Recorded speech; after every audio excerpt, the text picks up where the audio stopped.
Bueno, muy buenas noches a todos. Estamos en este momento dando inicio a nuestro día de oración número 309. Es una gran bendición de parte de nuestro Señor que permite que nosotros a diario tomemos este espacio de tiempo para buscarlo en oración, para buscar su palabra, para conocerlo un poco más. Un saludo especial para Yolanda, que ya se encuentra conectada, la hermanita Yolanda, el hermano Enrique, a cada personita que toma un espacio de su tiempo a diario para unirse a este grupo de oración. Un saludo muy especial. Entonces vamos a ir preparando nuestro corazón, nuestra mente, a disponer todo de nosotros para poder estar atentos a la palabra del Señor. Recordemos que estamos en nuestro día de oración número 309. Hola Alba, Dios la bendiga. El tema de hoy se llama La rebelión es un acto de destrucción.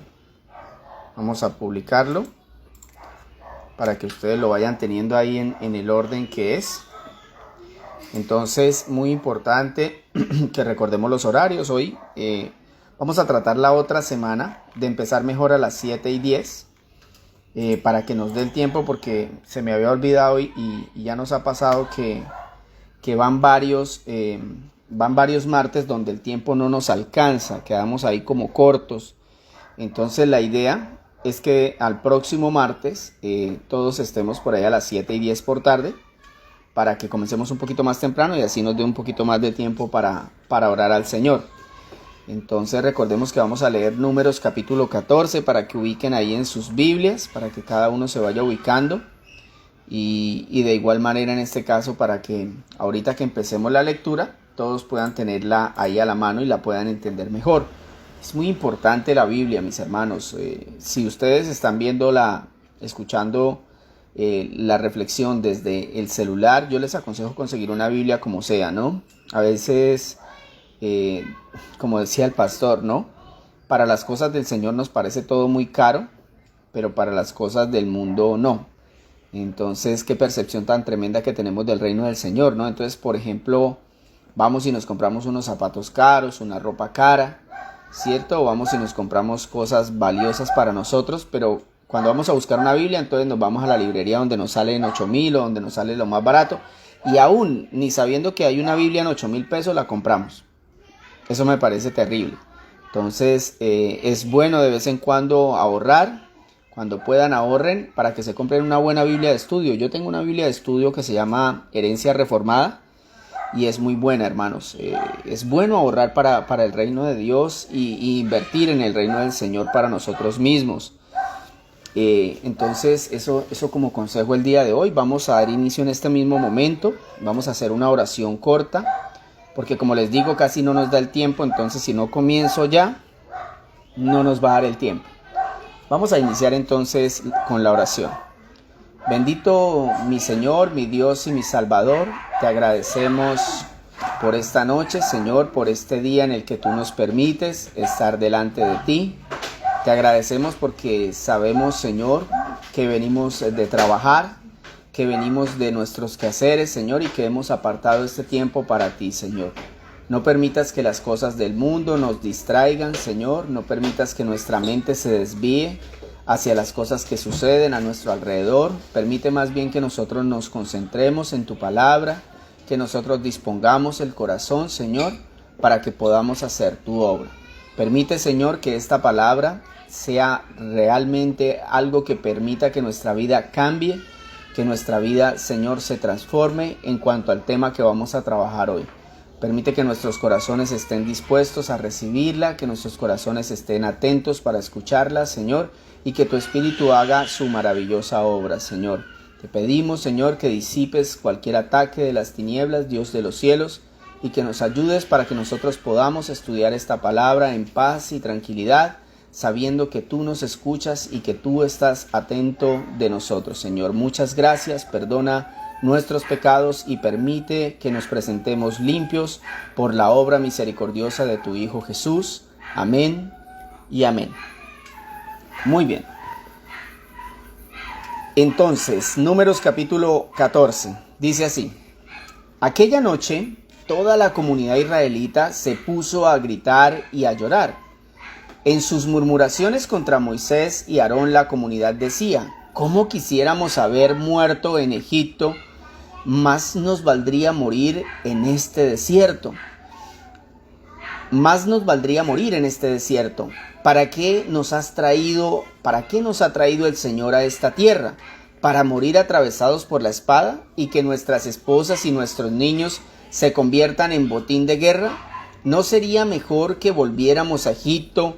Y unos a otros se decían: escojamos un cabecilla que nos lleve a Egipto. Entonces Moisés y Aarón cayeron rostro en tierra ante toda la comunidad israelita. Allí estaban también Josué, hijo de Num, y Caleb, hijo de Jefone, los cuales habían participado en la exploración en la tierra. Ambos se rasgaron las vestiduras en señal de duelo y le dijeron a toda la comunidad israelita: la tierra que recorrimos y exploramos es increíblemente buena. Si el Señor se agrada de nosotros, nos hará entrar en ella. Nos va a dar una tierra donde abundan leche y miel. Así que no se rebelen contra el Señor ni tengan miedo de la gente que habita en esa tierra.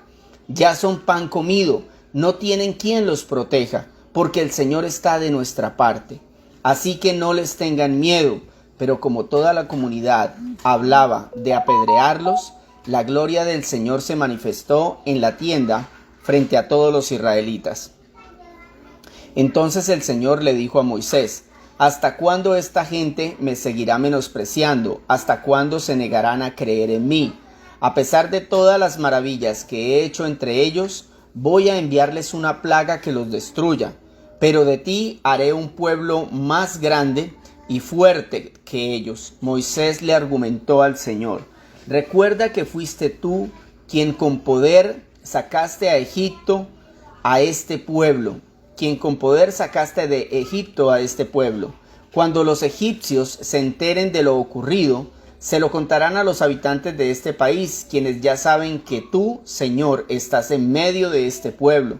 También saben que a ti, Señor, se te ha visto cara a cara, que tu nube reposa sobre tu pueblo y que tú eres quien lo guía, de día con la columna de nube y de noche con la columna de fuego. Vean qué diferencia Moisés, como le está hablando ahora al Señor en este capítulo. De manera que si matas a todo este pueblo, las naciones que han oído hablar de ti, de tu fama, dirán: el Señor no fue capaz de llevar a este pueblo a la tierra que juró darles y acabó matándolos en el desierto. Ahora, Señor, deja sentir tu poder. Tú mismo has dicho que eres lento para la ira y grande en amor. Y aunque perdonas la maldad y la rebeldía, jamás dejas impune al culpable, sino que castigas la maldad de los padres en sus hijos, nietos, bisnietos y tataranietos. Recordemos que estábamos en tiempo de la ley. Y por tu gran amor te suplico que perdones la maldad de este pueblo, tal como lo has venido perdonando desde que salió de Egipto. El Señor le respondió: me pides que los perdone, y los perdono, pero juro por mí mismo y por mi gloria que llena toda la tierra, que aunque vieron mi gloria y maravillas que hice en Egipto y en el desierto, ninguno de los que me desobedecieron y me pusieron a prueba repetidas veces, verá jamás la tierra que bajo juramento prometí dar a sus padres. Ninguno de los que me despreciaron la verá jamás. En cambio, a mi siervo Caleb, que ha mostrado una actitud diferente y me ha sido fiel, le daré posesión de la tierra que exploró y su descendencia la heredará. Versículo 25. Pero regresen mañana al desierto por la ruta del Mar Rojo, puesto que los amalecitas y los cananeos viven en el valle. El Señor le dijo a Moisés y a Aarón: ¿hasta cuándo ha de murmurar contra mí esta perversa comunidad? Ya he escuchado cómo se quejan de mí los israelitas, así que diles de parte mía: juro por mí mismo que haré que se les cumplan sus deseos. Los cadáveres de todos ustedes quedarán tirados en el desierto. Ninguno de los censados mayores de 20 años que murmuraron contra mí tomarán posesión de la tierra que les prometí. Solo entrarán a ella Caleb, hijo de Jefone, y Josué, hijo de Nun. También entrarán en la tierra los niños que ustedes dijeron que serían botín de guerra, y serán ellos los que gocen de la tierra que ustedes rechazaron. pero los cadáveres de todos ustedes quedarán tirados en este desierto. Durante 40 años los hijos de ustedes andarán errantes por el desierto, cargarán con esta infidelidad hasta que el último de ustedes caiga muerto en el desierto. La exploración del país duró 40 días, así que ustedes sufrirán un año por cada día. 40 años llevarán a cuestas su maldad y sabrán lo que es tenerme por enemigo. Yo soy el Señor y cumpliré al pie de la letra todo lo que anuncie contra esta perversa comunidad que se atrevió a desafiarme. En este desierto perecerán, morirán aquí mismo. Versículo 36. Los hombres que Moisés había enviado a explorar el país fueron los que al volver difundieron la falsa información de que la tierra era mala. Con esto hicieron que toda la comunidad murmurara. Por eso, los responsables de haber difundido este falso informe acerca de aquella tierra murieron delante del Señor, víctimas de una plaga. De todos los hombres que fueron a explorar el país, solo sobrevivieron Josué, hijo de Nun, y Caleb, hijo de Jefone. Cuando Moisés terminó de decirles esto, todos los israelitas se pusieron a llorar amargamente. Al otro día, muy de mañana, el pueblo empezó a subir a la parte alta de la zona montañosa, diciendo: subamos al lugar que el Señor nos ha prometido, pues reconocemos que hemos pecado. Pero Moisés les dijo: ¿por qué han vuelto a desobedecer la orden del Señor? Esto porque la orden del Señor era otra, no era que fueran allá. Esto no les va a dar resultado. Si suben, los derrotarán sus enemigos, porque el Señor no está con ustedes, no está entre ustedes. Tendrán que enfrentarse a los amalecitas y a los cananeos, que los matarán al filo de espada. Como ustedes se han alejado del Señor, Él no los ayudará. Pero ellos se empecinaron en subir a la montaña, a la zona montañosa, a pesar de que ni Moisés ni el arca del pacto del Señor salieron del campamento. Entonces los amalecitas y los cananeos que vivían en esa zona descendieron y los derrotaron, haciéndolos retroceder hasta Jormá. Bueno, ahí finaliza el capítulo 14, tremendo texto, mis hermanos. Por eso yo les digo a ustedes, no se pierdan ningún día. No se pierdan ningún día de estas lecturas, porque es algo muy hermoso. Pongámonos en contexto de lo que estamos viendo acá. El pueblo de Israel se había quejado, ¿no? Fue lo primero que vimos hace 2 capítulos. Se quejó y consecuencia de esa queja recibió la ira de Dios. ¿Cuál fue la ira de Dios en aquella ocasión? Fue fuego en el medio del campamento y sepultó a los que se habían quejado en aquella ocasión. O sea, esto que pasó hoy en el capítulo 14 no es nuevo. Eso ya había pasado 2 capítulos atrás y el Señor los había castigado ya con muerte a una parte del pueblo. Ya los había castigado y fuerte, y sin embargo no les pareció, se lo quisieron hacer de nuevo. Después, en el capítulo 13 que estudiamos ayer, Miriam murmura contra Moisés junto con Aarón y ella es disciplinada y regresada al pueblo, ¿cierto? Y en el capítulo 14 vuelven a quejarse. Ahí ya no hubo más misericordia. Fíjense que el Señor permitió, en este caso, en su misericordia, que ellos erraran y los corrigió, pero sin embargo ellos siguieron. Yo no sé si ustedes recuerdan ese tema, pero es que la queja no tiene tratamiento, mis hermanos. Por eso es mejor evitar la queja, porque la queja no tiene tratamiento. Ahora, como consecuencia de lo que acaba de pasar, miren esto, mis hermanos, de la queja nuevamente de los israelitas, toda la congregación israelita se perdió, toda esa generación, y no iban a poder entrar a Canaán. Durante 40 años vagarían por el desierto hasta que todos los mayores de 20 años murieran.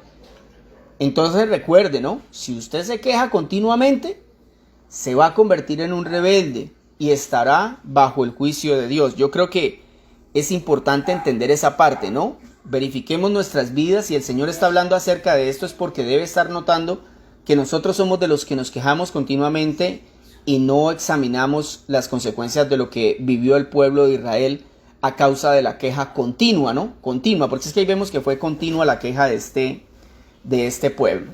Entonces, recordemos el tema de hoy, que lleva por nombre: la rebelión es un acto de destrucción. Entonces fijémonos cómo la queja, luego vino la murmuración, ahora la rebelión, que ya es diferente, es como tratar de enfrentarse a Dios, y eso generó un acto de destrucción masiva en el pueblo de Israel. quiero que aprendamos hoy lo siguiente. Síntomas antes de revelarnos a Dios. Mire, cuando uno tiene una enfermedad, ¿cierto que tiene síntomas? Bueno, cuando uno se va a revelar ante Dios, también tiene síntomas. Entonces, permítame, les publico acá el título. Síntomas antes de revelarnos a Dios. Hay síntomas que van a revelar, que van a dejar ver que usted está a punto de revelarse al Señor.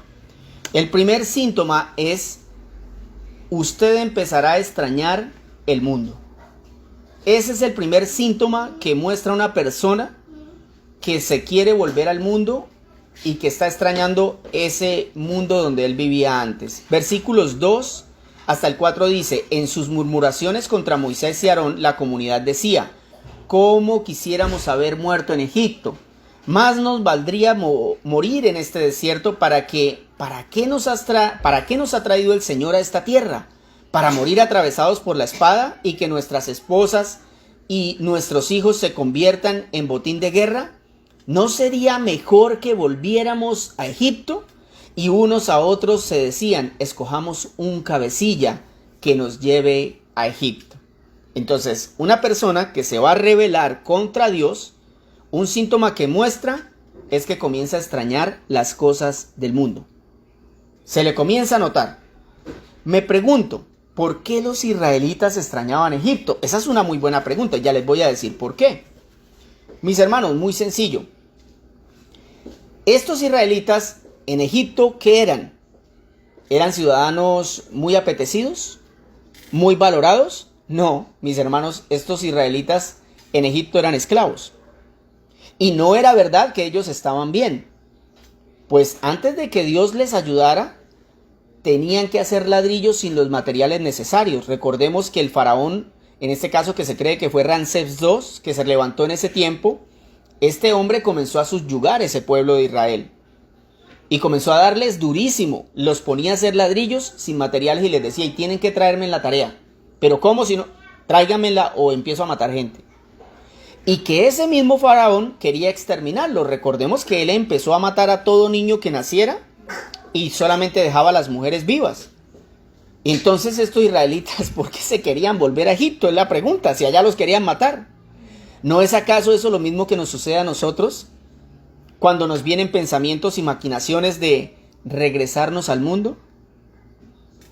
Porque a veces nos viene el pensamiento de que, ay, todo tiempo pasado fue mejor, ¿cierto? Y entonces como que pensamos que allá en el pasado donde estábamos en el mundo era todo mejor. Entonces por eso es que muchas veces nosotros empezamos a buscar excusas como: ay, es que hoy estoy cansado, hoy no voy a ir a la oración, ¿cierto? Ese es un síntoma de que nos estamos cansando de Dios y de que estamos extrañando el mundo. O por ejemplo: ay, es que hoy me invitaron a jugar fútbol, eso yo no voy a culto, mejor lo escucho por YouTube. Otro síntoma que puede pasar en la persona, ¿cierto? Que ya no solamente es que la persona, digamos en este caso, está extrañando el mundo, sino que le está haciendo coquitos. O podría ser, por ejemplo: ay, mire, me invitaron a compartir con unos amigos, ellos iban a tomar, pero yo no. Mis hermanos, les recuerdo que ese lugar que usted está empezando a extrañar casi destruye su vida y se lo lleva al infierno. Mire, esto es muy importante. Si usted ha empezado a extrañar las cosas del mundo, recuerde que ese lugar casi destruye su vida y se lo lleva al infierno. Clave, ¿no, mis hermanos? El primer síntoma de una persona que se va a revelar a Dios es que empieza a extrañar las cosas del mundo. Segundo síntoma: pierde el respeto a Dios. Pierde el respeto a Dios. Versículos 9 al 10. Así que no se rebelen contra el Señor. Está hablando Caleb. Así que no se rebelen contra el Señor ni tengan miedo de la gente que habita en esta tierra. Ya son pan comido, no tienen quien los proteja. Ahí se refería a los cananeos, que no tenían un Dios real y que no tenían quien los protegiera. Porque el Señor está de nuestra parte. Así que no les tengan miedo. Pero como toda la comunidad hablaba de apedrearlos, o sea, querían apedrear a Caleb, la gloria del Señor se manifestó en la tierra frente a todos los israelitas. Versículo 11.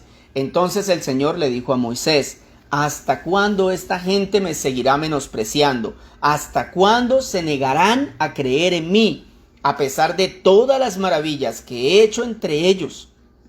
Impresionante, mis hermanos. A mí me pareció impresionante, de verdad se los digo. Sobre todo en el versículo 11, y ahorita lo vamos a ver. Notemos cómo los israelitas, a pesar de que sabían que Dios estaba respaldando las palabras de Caleb, de que Dios había respaldado desde el capítulo anterior las palabras de Caleb, lo que hizo Caleb, a ellos no les importó. Ellos querían matar, querían apedrear a Caleb. Eso dice el texto. Eso era una muestra de que este pueblo había perdido el respeto por Dios. Porque es que una cosa es que un hombre venga y se presente diciendo que viene de parte de Dios, pero otra cosa es que Dios hable y diga que está respaldando a ese hombre y que sin embargo un pueblo lo quiera matar, como sucedió con Cristo. Qué interesante, ¿no? Este es mi hijo amado en quien estoy muy complacido. Y a ese mató el pueblo. Un hombre, el Hijo de Dios, al que Dios mismo lo respaldaba, el pueblo lo mata. Aquí vemos a un Caleb al que Dios respalda y al que el pueblo quería matar. Eso solo sucede, mis hermanos, cuando se pierde el respeto a Dios. Ese es un síntoma de aquel que está a punto de apartarse del Señor, de aquel que está a punto de rebelarse a Dios. Pierde el respeto al Señor. Y vean lo que dice el versículo 11, que me llamó muchísimo la atención.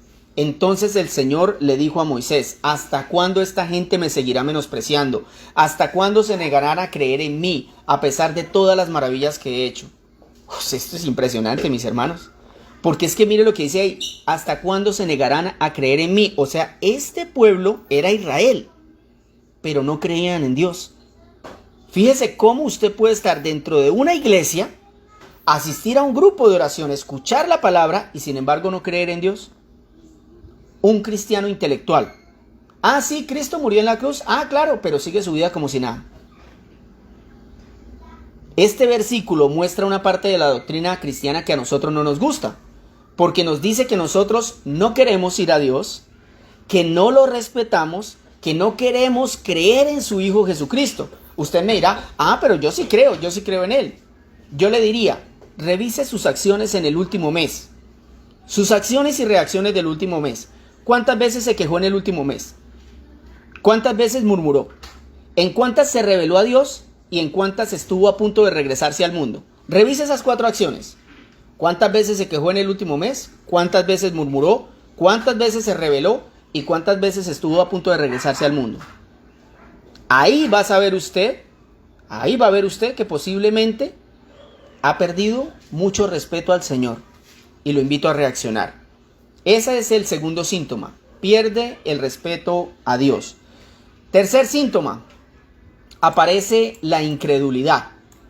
Ese es el tercer síntoma de una persona que está a punto de rebelarse al Señor. Ve, estos síntomas son importantes porque le van a servir a usted, ¿cierto? Es como el COVID, ¿no? Entonces le dicen a uno: usted pierde el olfato, sepa que ya lo tiene. Bueno, aquí usted quiere saber si un día usted está a punto de rebelarse a Dios. Revise estos 4 síntomas que vamos a ver hoy. Ya vimos 2. Lo primero es que esa persona empieza a extrañar, a coquetear con las cosas del mundo. Lo segundo es que empieza a perder el respeto por Dios. Lo tercero es que aparece la incredulidad. Dice el versículo 20 al 24: el Señor respondió: ¿me pides que los perdone? Los perdono. Eso Moisés le pidió y el Señor le contestó. El Señor respondió: ¿me pides que los perdone? Y los perdono.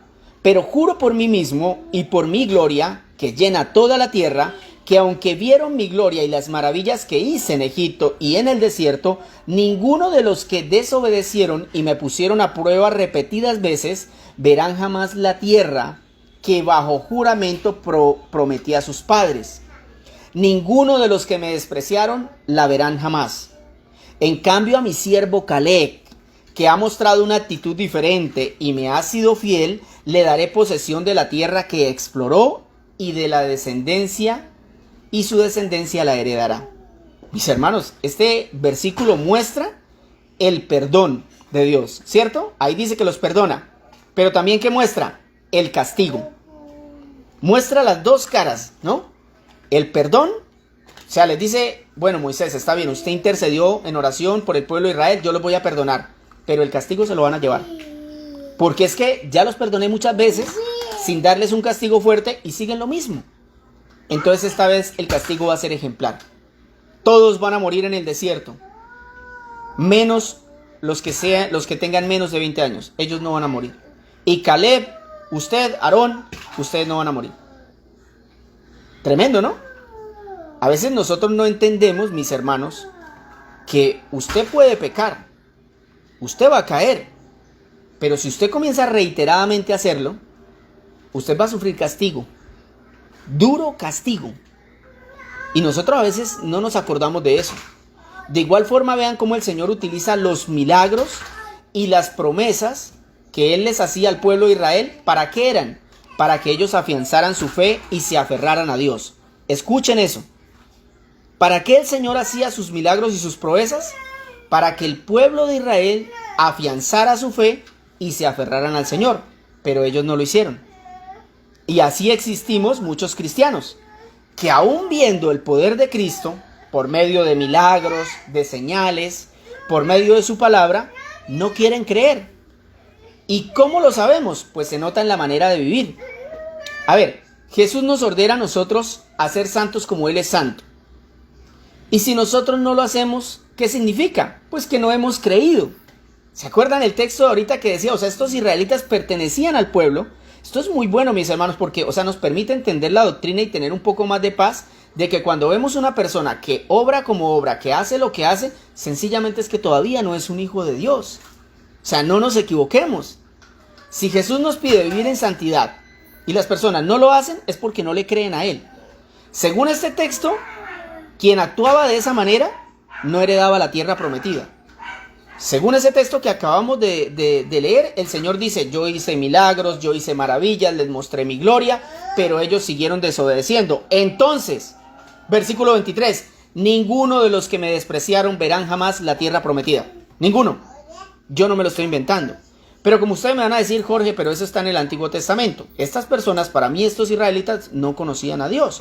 Habían visto sus milagros, habían visto sus proezas, pero ellos no conocían al Señor. Ellos no querían al Señor, ellos no creían en el Señor, ni en la promesa de que les iba a dar la tierra. Por eso ellos, cuando llegaron hasta la tierra, los 10 que murieron, ellos no creían posible conquistar esa tierra.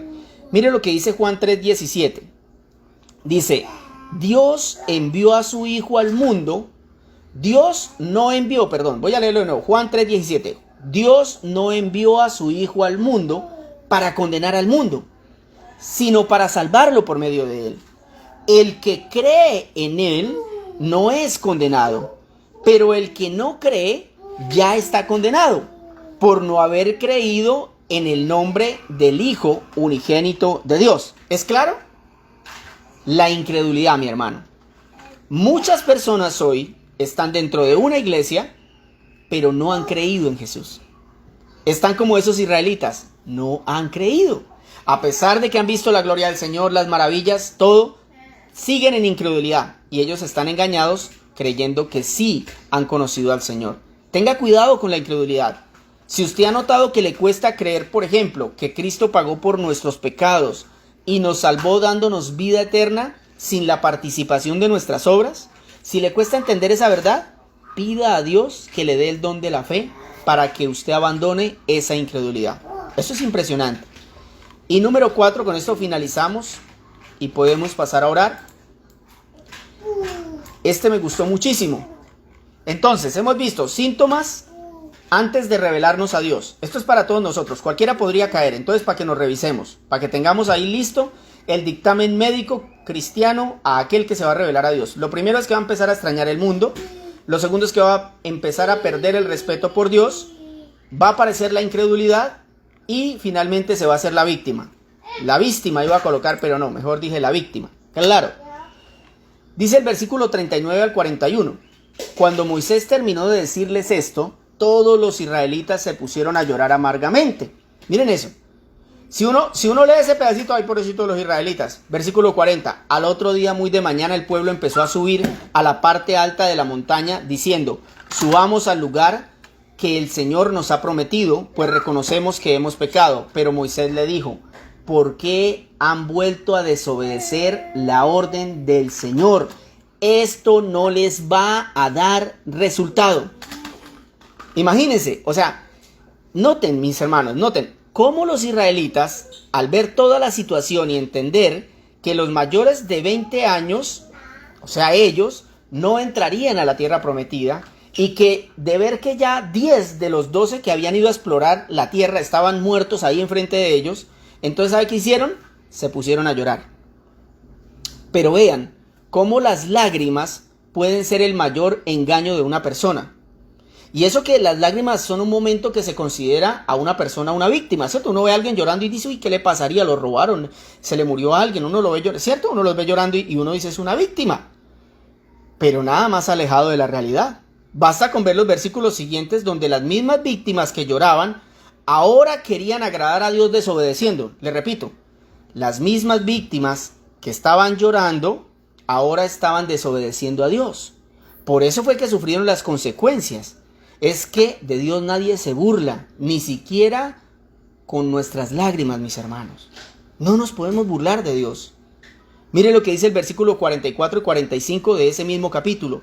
Pero ellos se empecinaron en subir a la montaña, a pesar de que ni Moisés ni el arca del pacto del Señor salieron del campamento. Entonces los amalecitas y los cananeos que vivían en esa zona descendieron y los derrotaron, haciéndolos retroceder hasta Jorma.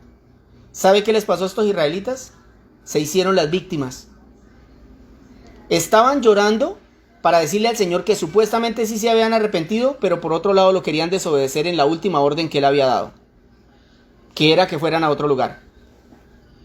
Y eso nos puede pasar a nosotros. Mis hermanos, acá la única víctima es Cristo, quien pagó por nosotros sin merecerlos. De resto, todos somos culpables. Por lo tanto, si va a llorar, que sus lágrimas sean sinceras y producto del dolor de su pecado. Porque yo he visto personas, mis hermanos, que tienen la capacidad de ofender, de herir, de pecar, y cuando se les hace el reclamo, terminan siendo ellos las víctimas. Entonces, vea qué bonito que el Señor nos enseñe eso, ¿cierto? Que nosotros aprendamos que hay unos síntomas que van a revelar que nosotros nos podemos estar revelando ante Dios. Extrañaremos al mundo, perderemos el respeto por Dios, seremos incrédulos y finalmente nos haremos las víctimas. Vamos a orar al Señor.